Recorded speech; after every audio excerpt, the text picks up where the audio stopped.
Hi friends, welcome to తెలుసుకుందాంరా. ఈరోజు మన టాపిక్ వచ్చేసి రిపబ్లిక్ డే. ముందుగా అందరికీ హ్యాపీ రిపబ్లిక్ డే. మనము ప్రతి ఏడాది జనవరి 26 రాగానే మనం ఎంతో గర్వంగా జెండా ఎగురవేస్తాము.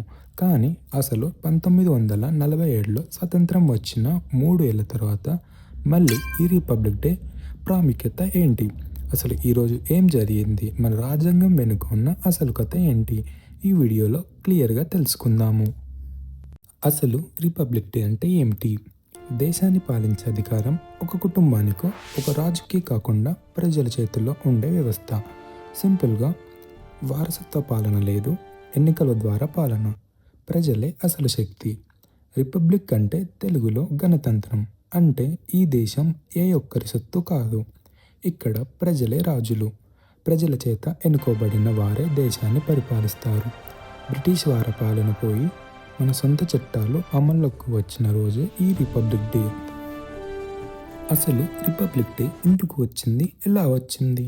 1947 ఆగస్టు 15న మనకు స్వతంత్రం వచ్చింది. కానీ అప్పట్లో రాజులు, మహారాజులు, జమీందారులు అధికారమంతా కొద్ది మందికే. ప్రజలకు హక్కులు లేవు, మాటలు చెప్పే అవకాశం లేదు. దేశం రాజులది కాదు, ప్రజలది కావాలి. అందుకే స్వతంత్రం పోరాటం అవసరమైంది. మన దేశానికి అంటూ ఒక సొంత రాజ్యాంగం లేదు. అప్పటి వరకు బ్రిటిష్ వారు చేసిన చట్టాలనే మనం ఫాలో అయ్యాం. ఒక దేశం పద్ధతిగా నడవాలంటే ఒక బలమైన రాజ్యాంగం అవసరమని మన నాయకులు భావించారు. దీనికోసం ఎవరెవరు పోరాడారు, ఎంతమంది ఉన్నారో తెలుసుకుందాం. రాజ్యాంగం అంటే కేవలం ఒక వ్యక్తి రాసింది కాదు. ఇందులో 299 మంది సభ్యులు ఉండేవారు. వీరిలో ఎంతోమంది స్వతంత్ర సమరయోధులు, న్యాయవాదులు, మేధావులు ఉన్నారు.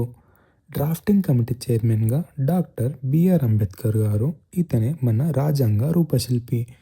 అలాగే ముఖ్య నాయకులుగా జవహర్లాల్ నెహ్రూ గారు, సర్దార్ వల్లభాయ్ పటేల్ గారు, మౌలానా అబుల్ కలాం ఆజాద్ గారు, బాబు రాజేంద్ర ప్రసాద్ గారు, అలాగే మహిళా ప్రతినిధులుగా సరోజినీ నాయుడు గారు, హన్సా మెహతా గారు, దుర్గాబాయ్ దేశ్ముఖ్ వంటి 15 మంది మహిళలు కూడా ఇందులో కీలక పాత్ర పోషించారు.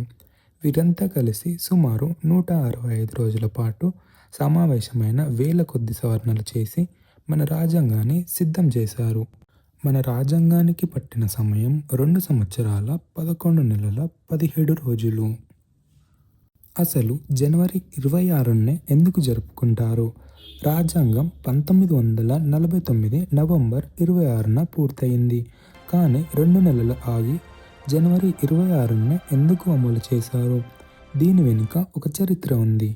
1930 జనవరి 26న కాంగ్రెస్ నాయకులు పూర్ణ స్వరాజ్ అంటే సంపూర్ణ స్వాతంత్రం కావాలని ప్రకటించారు. ఆ రోజు గుర్తుగా మన రాజ్యాంగాన్ని 1950 జనవరి 26 నుండి అమల్లోకి తెచ్చారు.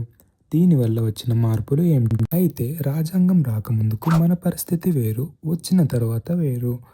మనకు రాజ్యాంగంలో వచ్చిన ముఖ్యమైన మార్పులు ఇవే. రాజు పాలన పూర్తిగా ముగిసింది. ఇక ఎవరికి వారసత్వ అధికారాలు లేవు. చట్టం ముందు అందరూ సమానమే. పేదవాడు, ప్రధాని, రాష్ట్రపతి అందరూ సమానమే.